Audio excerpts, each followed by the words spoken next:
یہی بات اللہ اپنے حبیب سے کہتا ہے، میرے نبی قم اللیل الا قلیلا نصفه او انقص منه قلیلا او زد علیہ ورتل القرآن ترتیلا انا سنلقی علیک قولا ثقیلا ان لک فی النہار سبحا طویلا۔ میرے محبوب تیرا دن میں کام ہے بہت زیادہ، تو رات مجھے دیا کر، رات کو اٹھا کر تیری میری بات ہونا بھی ضروری ہے۔ دعوت میں اتنا نہ لگ کہ تیری میری بات ہی نہ ہو، تبلیغ میں اتنا نہ لگ کہ تیری میری بات ہی ختم ہو جائے، تو رات کا وقت مجھے دیا کر، اس میں تو اور میں آپس میں بات کریں گے۔ رات کی گفتگو ویسے بھی بہت پرسکون ماحول میں ہوتی ہے، اور کوئی اس وقت بلانے والا نہیں ہوتا اور کوئی اس وقت خلل ڈالنے والا نہیں ہوتا، تو رات کو میرے پاس آیا کر، مجھ سے بات کیا کر، اس لیے کہ دن میں تجھے لمبا تیرنا ہے۔ عجب بات ہے، یہ نہیں کہا دن میں تیرا کام بڑا ہے، تیری مشقت زیادہ ہے، تیری دعوت کی مشغولی زیادہ ہے، دن میں تجھے لمبا تیرنا ہے۔ دعوت کے کام کو، تبلیغ کے کام کو تیرنے سے تشبیہ دی، تیرنے سے۔ مکے میں تو پانی کا قطرہ نہیں، پانی کا قطرہ نہیں، زمزم کے سوا کوئی کنواں نہیں ہے، تو وہ کون سا پانی ہے جس میں اللہ کا نبی تیر رہا ہے؟ دعوت کی محنت کو اللہ نے تیرنے سے تشبیہ دے کر ایک خوبصورت مطلب ہماری طرف منتقل کیا ہے کہ چلنے والا اپنی مرضی سے چل بھی سکتا ہے، کھڑا بھی ہو سکتا ہے۔ گاڑی میں سفر کرنے والا مرضی سے گاڑی کو روک بھی سکتا ہے اور چلا بھی سکتا ہے، اور اس سے باہر نکل کے کھڑا بھی ہو سکتا ہے۔ لیکن جو آدمی پانی میں اتر جاتا ہے، اس کی مرضی ختم ہو جاتی ہے، اس کے ذمے ہر حال میں تیرنا ہے، جب تک دوسرا کنارہ نہ آ جائے وہ تیرنا چھوڑ نہیں سکتا کہ چلو میں تھوڑی دیر آرام کر لوں۔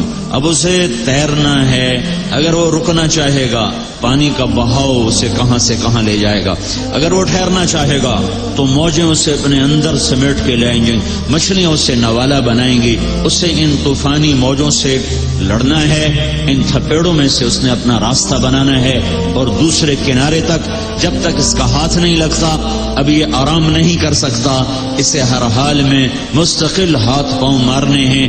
ان لک فی النہار سبحا طویلا، طویلا طویلا۔ میرے نبی یہ نہیں جیسے ہم لوگ تقریر کی اور بیٹھ گئے، جمعے کے خطیب کی طرح تقریر کی اور بیٹھ گئے، مدرسے کے مدرس کی طرح سبق پڑھایا اور بیٹھ گئے، نہیں ہے، نہیں۔ فی النہار سبحا طویلا، تیرے لیے کوئی راحت نہیں ہے۔ جب یہ آیت آئی یا ایھا المدثر قم فانذر وربک فکبر وثیابک فطہر والرجز فہجر ولا تمنن تستکثر ولربک فاصبر، تو اس پر اللہ کے نبی نے فرمایا خدیجہ میرا بستر لپیٹ دے، میرے آرام کے دن ختم ہو گئے۔ ان لک فی النہار سبحا طویلا، میرے آرام کے دن ختم ہو گئے۔ دوسرا کنارہ کب تک، دوسرا کنارہ کب آئے گا؟ دوسرا کنارہ ہے کیا؟ وَاعْبُدْ رَبَّكَ حَتَّى يَأْتِيَكَ الْيَقِينُ، اس وقت تک تو لگا رہے جب تک موت کا پیغام تیرے پاس نہیں آ جاتا۔ تو اللہ نے اپنے نبی سے بھی فرمایا کہ دن تو دے دعوت اور پھر لوگوں کے پیچھے، اور رات کو پھر مجھ سے بات کر، کہ اللہ سے بات کیے بغیر یہ کام ہو نہیں سکتا کہ دل تو خالص اللہ کے قبضے میں ہے، اسے کون پھیر سکتا ہے اللہ کے بغیر، اسے کون بدل سکتا ہے اللہ کے بغیر۔ نبیوں سے بڑھ کر کوئی دعوت نہیں دے سکتا، ان سے بڑھ کر کوئی ہمدرد خیر خواہ نہیں ہوتا، ان سے بڑھ کر کوئی اندر میں کڑن اور غم اور گھٹن لینے والا نہیں ہوتا، لیکن اس کے باوجود لوگ اکڑ گئے، نہیں ایمان لائے۔ ابو جہل نے کہا میں قسم کھاتا ہوں کہ یہ سچا نبی ہے پر میں ایمان نہیں لاؤں۔ محکم بن طفیل نے مسیلمہ کذاب سے کہا، یہ مسیلمہ کذاب کا سالار تھا، کہنے لگا مسیلمہ اللہ کی قسم تو جھوٹا ہے، لیکن ربیعہ کا جھوٹا مجھے مضر کے سچے سے زیادہ پیارا ہے۔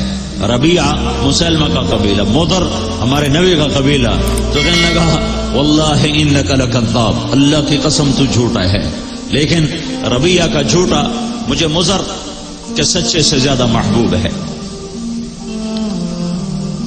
تو اللہ تعالیٰ نے اپنے محبوب سے فرمایا تجھے دن میں بہت لمبا چلنا ہے، تیرے ذمے بہت بڑا کام ہے، لہذا دن میں تو لگا کر اسی میں بفرض نمازیں پڑھ لیا کر، لیکن رات تیری میرے لیے ہے، رات تیری میرے لیے ہے۔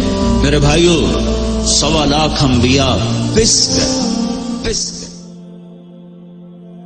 آخر میں آپ لوگوں سے گزارش ہے کہ اگر آپ کو ہماری یہ کوشش پسند آئی ہو تو اسے زیادہ سے زیادہ صدقہ جاریہ کے طور پر شیئر کریں۔ اللہ آپ سب کو اپنی حفظ و امان میں رکھے، آمین۔